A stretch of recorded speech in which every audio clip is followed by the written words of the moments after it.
Breaking the Gridiron, the life and legacy of Roman Gabriel. On August 5, 1940, Roman Gabriel was born in Wilmington, North Carolina, the son of a full-blooded Filipino immigrant and an Irish-American mother. His father spent 4 to 5 days per week working for the railroad, leaving a void in young Roman's life that could only be filled by sport. He attended New Hanover High School in Wilmington and became an all-state performer in baseball, basketball, and football. For his stellar performance on the baseball diamond, Gabriel was presented with the opportunity to sign with the New York Yankees out of high school. After careful consideration, he chose to turn down the Yankees' offer in favor of continuing his football career in college. Gabriel had a variety of scholarship offers from around the United States, ultimately narrowing his decision to 2 finalists, powerhouse Notre Dame and nearby North Carolina State. He ultimately chose to sign with North Carolina State, who gave Gabriel the opportunity to play early in his career and stay in close proximity to his Wilmington home. He chose to start the next chapter of his life in Raleigh, North Carolina, and in 1971 he was inducted into the North Carolina High School Athletic Association Hall of Fame. Gabriel served as a 3-year starter at quarterback for the Wolfpack, making 30 career starts. He passed for 2,951 yards, an impressive feat in a run-heavy era of American football, and he connected for 19 touchdowns. Gabriel added 326 yards on the ground and 15 rushing touchdowns over the course of his college career. In 1960 and 1961, Gabriel earned All-American honors, passing for over 900 yards with 8 touchdowns in each season. He also earned Atlantic Coast Conference Player of the Year honors in each of those 2 campaigns. The Wilmington native left North Carolina State with 22 career and single-season records, as well as an academic All-American nod for his performance in the classroom. In 1989, Gabriel was inducted into the College Football Hall of Fame and joined the North Carolina State Athletics Hall of Fame in 2012. At 6'4" and 225 pounds, he was primed for a promising career in professional football and was presented with an intriguing decision after the spring of 1962. In the early 1960s, North America was home to 2 professional football organizations, the American Football League and the National Football League. Each league held its own draft, resulting in some players being selected by both leagues. Gabriel was the first overall selection in the 1962 AFL draft by the Oakland Raiders. At the time, Oakland's quarterback was Tom Flores, the only minority quarterback in American professional football. The Los Angeles Rams drafted Gabriel 2nd overall in the NFL draft and had suffered through multiple years of poor quarterback play. Seeking an opportunity to play early in his career, he chose to sign with the LA Rams. On September 30th, 1962, Roman Gabriel made his first appearance in a game versus the Dallas Cowboys and completed 3 of 5 passes for 67 yards and 1 touchdown. With this appearance, Gabriel became the first minority quarterback to play in the National Football League. Despite opportunities to play in his first professional season, Gabriel split snaps under center with veteran Zeke Bratkowski. The seasoned quarterback struggled with consistency and gave the young Gabriel multiple opportunities to receive sporadic playing time. It wasn't until 1966 that Gabriel made more than 10 starts, under head coach George Allen.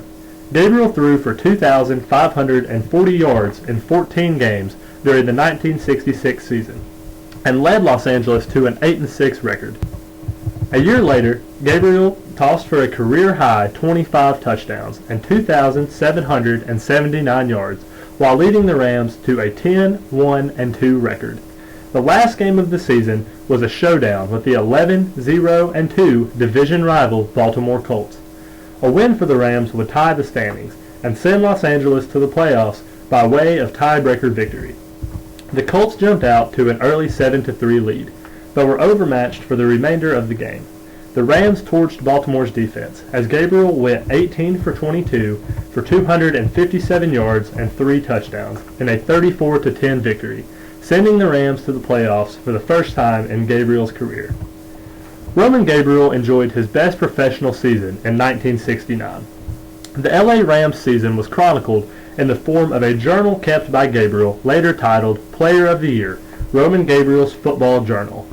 He tossed for 2,549 yards, with a career-high 29 touchdowns, en route to being named All-Pro and the NFL Most Valuable Player. After opening the season 11-0, LA lost its final 3 games.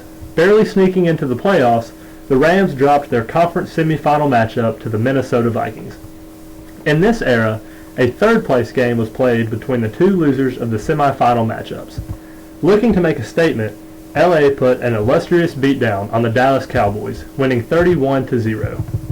In 1973, the Rams hired Chuck Knox to be their new head coach, who had plans to start a younger quarterback by the name of John Haddle to begin the season.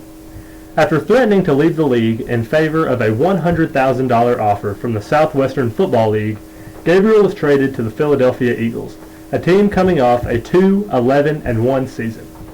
The Eagles would finish the 1973-74 season with a 5-8-1 record, as Gabriel tallied 270 completions for 3,219 yards with 23 touchdown passes, all league highs, as the Eagles' offense was the most prolific passing attack in the NFL.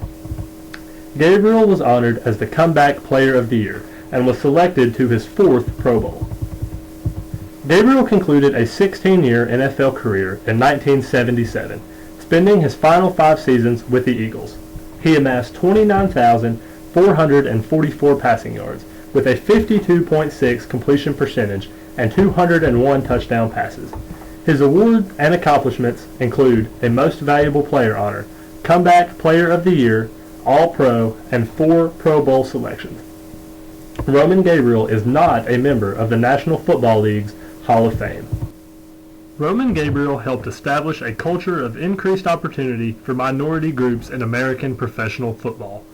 Through completion of the 2015-16 regular season, 2 players of color have started at quarterback for Super Bowl winning teams, Doug Williams of the Washington Redskins and Russell Wilson of the Seattle Seahawks. He also played a vital role trailblazing the path to the NFL for future Asian American athletes, including potential Hall of Famers wide receiver Hines Ward and linebacker Teddy Bruschi.